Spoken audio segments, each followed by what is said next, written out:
Hey everybody, what's going on? Welcome to Ben's Blades. I hope you're all doing really well. Today we're going to tear apart and upgrade the Demko Shark Cub. Coming up next.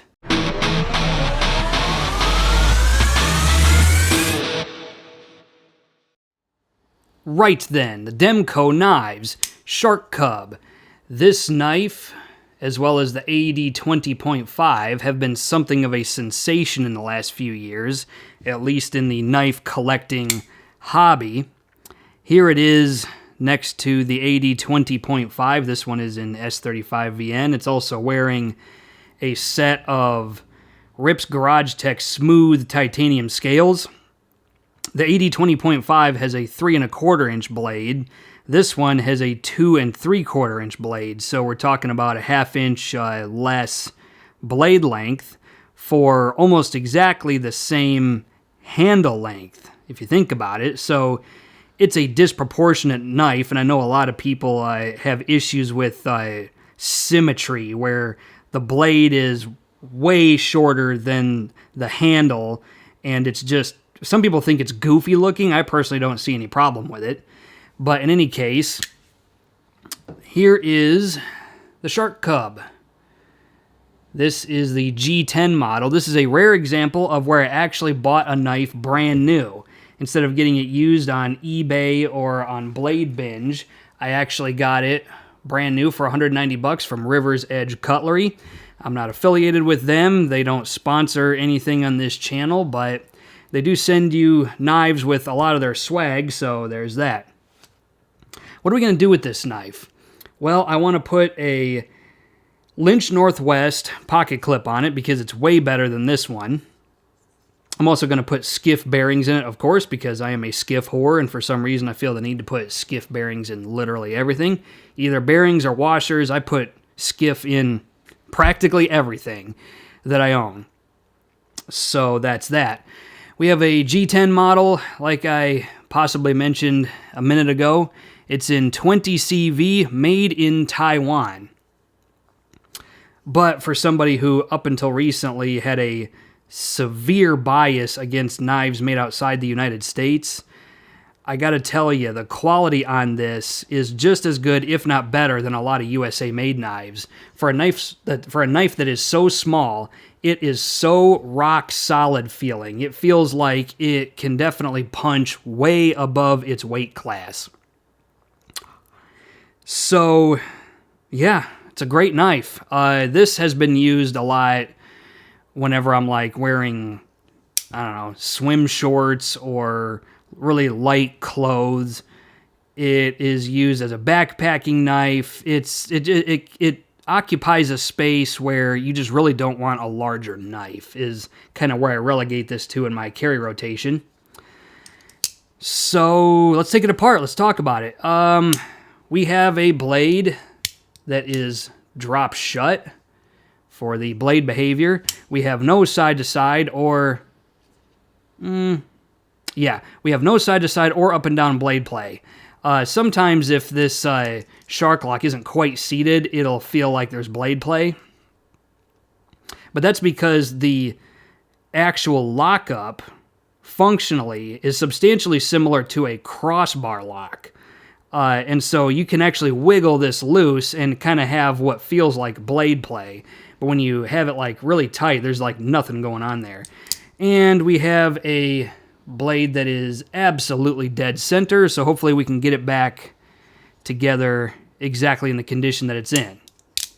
Alright, so I know I need a T10 for the pivot, and I do believe the rest of the screws are T6.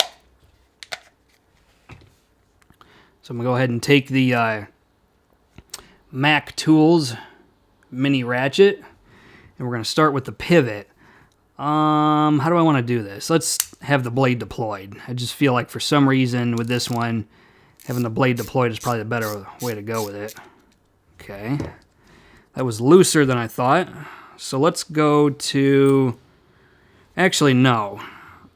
I'm going to put this back down for a minute, give it a rest. And I'm going to use this Scout Leatherworks titanium bit driver for a change. This is a new acquisition. Just wanted to treat myself to something, so there you have that. And then use a T6 that I have just laying out here. And let's go ahead and take the body screws out.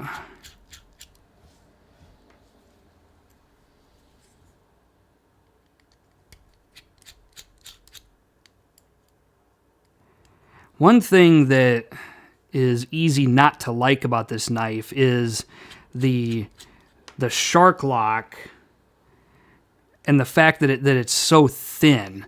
We'll talk more about it possibly later in the video. But this little notch right here that you have to pull back on with this knife, with the 80-20.5, it's much thicker. And so it's really easy to just, you know, get your finger on there and deploy it. But with this one, it's just thin enough that it is slightly uncomfortable to manipulate. You get used to it after a while. You build up callus on your fingers, and it's perfectly fine. But I think they did slightly cross the line into too uncomfortable to manipulate satisfyingly. They're just over on the wrong side of that line, and that's kind of unfortunate. But it is what it is. Okay, so there is the scale, G10 scale. There's the standoffs. Now, there's a spring in here that is likely to go flying. I know that from taking apart this knife before, that probably the best way that I like to do it is to... Great. Goddamn spring went flying. Awesome. Fucking awesome. Right then. Well, I can't find the spring. Thankfully, I do have a couple of replacements that I purchased off of, I don't know, Blade HQ or Knife Center. I don't know, somebody. And I've already used one on another Shark Cub. What I was trying to demonstrate was that I can just rotate the blade slightly and then wiggle this thing off with my fingers over the shark lock, and the blade will kind of ping out and bounce off my fingers and just kind of land right here. Well, this one decided to explode enthusiastically, so I guess that's just what I get. Okay, now let's take it apart and clean it, because this is a dirty boy, as you can see. Let's go ahead and take the Slip 2000 725, and we're just going to get everything to a baseline level of cleanliness, after which we will probably use the LPS to lubricate a lot of these metal parts, and then even use some EWG to make it so that the shark lock isn't scraping against dry metal. This is the patented part of the shark lock. This is considered the knife. This is considered the locking mechanism that makes it a shark lock, which I find very interesting. And as you can see, you can tell this has been used quite a lot from how it's shinier and it's like worn down the finish. This knife gets used pretty heavily. This oftentimes has been the knife that I will just hand over to somebody who I wouldn't necessarily trust with my Hinderer knives. It's kind of a backup knife, at least when I'm at work. So there's that. Take the knife blade out. Take the stop pins out.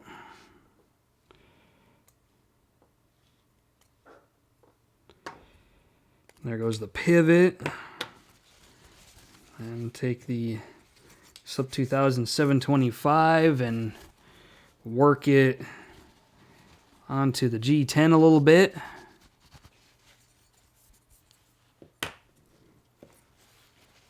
This knife has already been disassembled and cleaned once.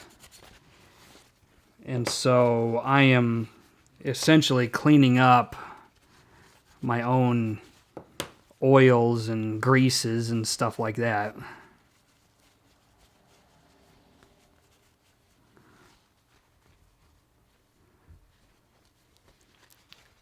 Definitely going to need to use some LPS for this blade because it's got some adhesive on it from cutting open a lot of boxes and just doing a lot of dirty work.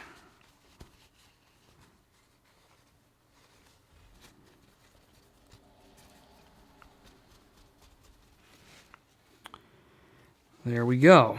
Get the pivot.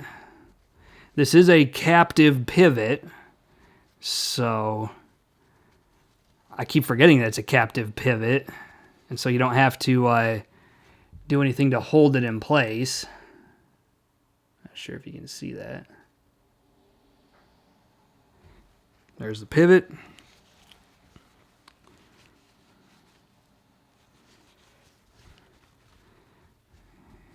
Get these pieces cleaned up. Some of these are hard to finagle with my butterfingers to get these cleaned up like they really need to be.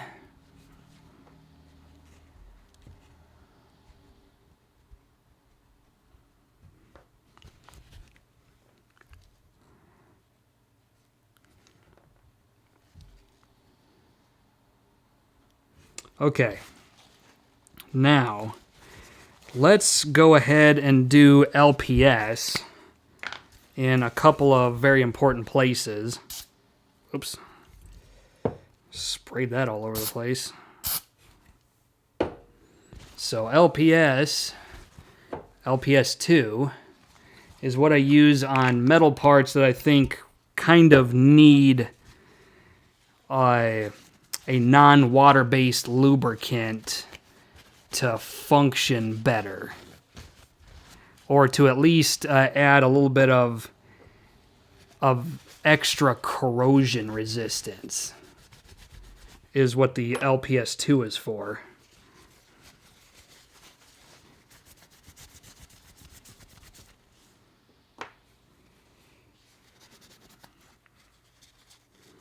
Parts that often have, friction against them, or, debris can get into some hard to reach places. It's even good on G10. If you have a G10 that's like really, like a lot of Hinderer knives will have that really dried out kind of white sort of weirdness that'll start to happen on the G10. You can hit it with LPS2, and that sort of white kind of build-up looking stuff will never show up again. I don't know what that is or why it's there. It's just, it is what it is. Okay, so let's take the Lynch Northwest pocket clip out of its box. Put that right here. And I think I have some replacement screws that I would prefer to use. Yeah. For this, so take those and put them over here. Let's start putting this knife back together. I think the best thing to do is to put the standoffs back in.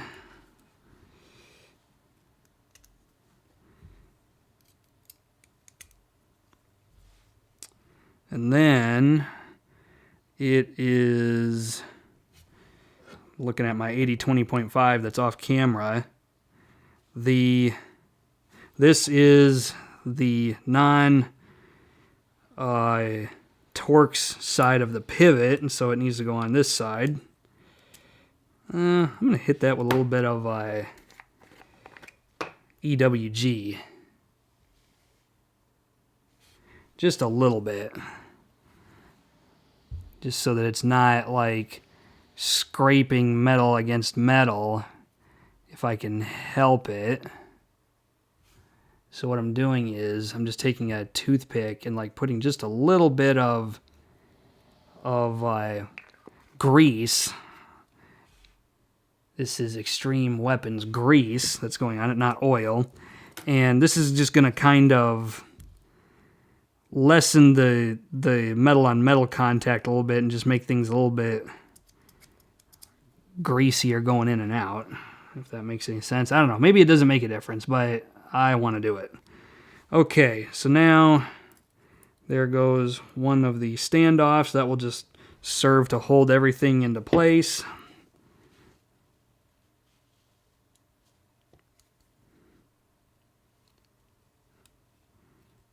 Put that one standoff screw in so that we have everything being held in place where it needs to be. And then we're going to use the Go Juice from ALG. It's in this bottle right here. Well, I got LPS all over everything. So, and this is just going to give us the tiniest little bit of lubrication for these bearings that we're going to put in. These are the bearings from Skiff that you need for the Demko Shark Cub. And I've already done this to another Shark Cub, and it makes it so buttery smooth, the action anyway, that it's just like oil on glass smooth. It's just crazy how smooth it is. Okay, so let's put a bearing right there, and the blade needs to go back on.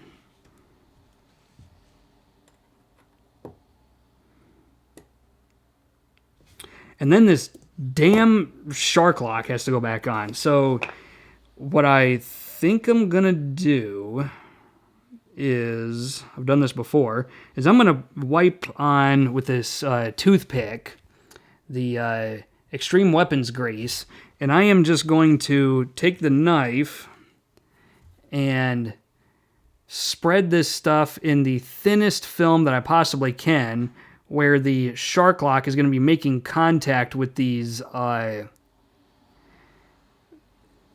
inner liners, so that it hopefully lessens the metal on metal contact. But you don't want so much of it that it's going to gunk up your coil spring. So I try to have the thinnest layer of it that I possibly can. And then the best way I've found to put this spring back in is to make sure that the blade is all the way open, and then just stick the spring in, and then don't touch it. Like, the spring should not be going anywhere if you just don't touch it. So, that much I have learned. So I'm going to put these other standoffs in. And I'm going to hold over the spring and try to finagle this with my fingers. There's a better way to do this. I'm honestly complicating this more than it really needs to be, but I just wanted to make sure that these standoffs are in. And then I actually think, yeah, the other side is where the pocket clip is going to go, so this is perfectly fine. Don't you dare come on out of there.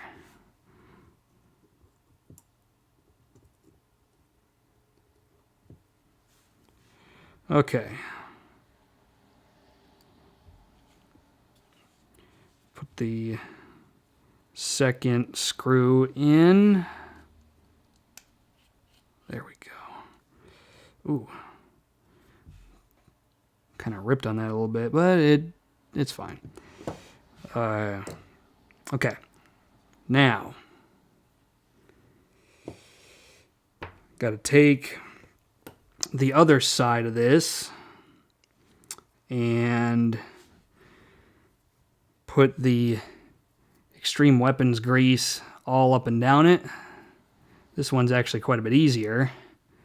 And then I can always just wipe off the excess that I end up not needing. All right.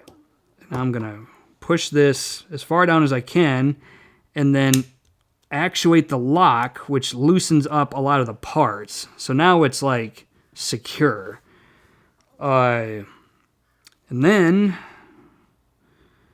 I'm pretty sure it's just a matter of screwing everything back down at that point. The new, well, I knew I was going to forget to do something. Okay. All right, you are not taking a flying leap on me this time. There we go. I forgot to put the bearing on. I always forget to do something. It seems like in almost every video I forget to do something. So, there's the bearing. Now we can put the liner back on. Actuate this knife just slightly to make sure everything is tightened down. There we go.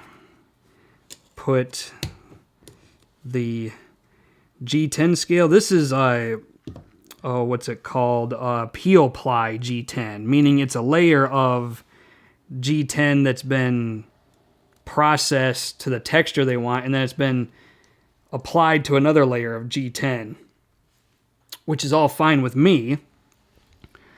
I don't like it when they do it with carbon fiber because it's carbon fiber peel plied onto G10. I think that's kind of annoying, but if it's, just G10 on G10, then it's kind of just like, okay, whatever.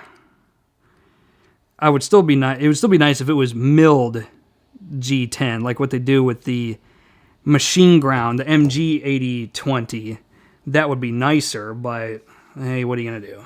Okay. Now the Lynch Northwest pocket clip, which as you can see is titanium instead of stainless steel, and it's significantly wider, and so you have a lot more real estate in your pocket clip to work with. The Lynch Northwest screws that come with the pocket clip take hex technically, but I have found that a T6 Torx works just fine. It doesn't strip out the screw, it doesn't mess anything up, it works almost perfectly. And then I have to kind of screw those down to get those to clear the side of the pocket clip because they're so tight. And then we can screw this the rest of the way down.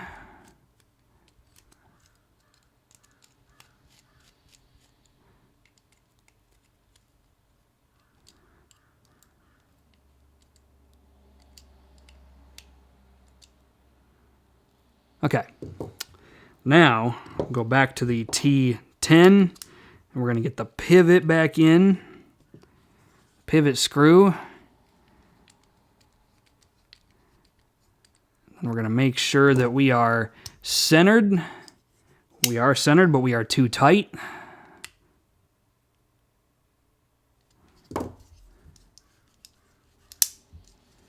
Whoa. Wow. Man, that is one smooth action. I am going to put a little bit of Go Juice in the action just to smoothen that out a little bit. Because I've noticed that over time it will smoothen out with just a little bit of lubrication. Because you've got metal on metal contact, again, similar to a Benchmade style crossbar lock, but not entirely. So I think that about does it. We have a freshly cleaned up and upgraded Demko Shark Cub. I mean, you're just going to have to take my word for it. The action on this is, even like actuating the shark lock is smoother with the addition of that grease to kind of just keep things riding on lubricated surfaces.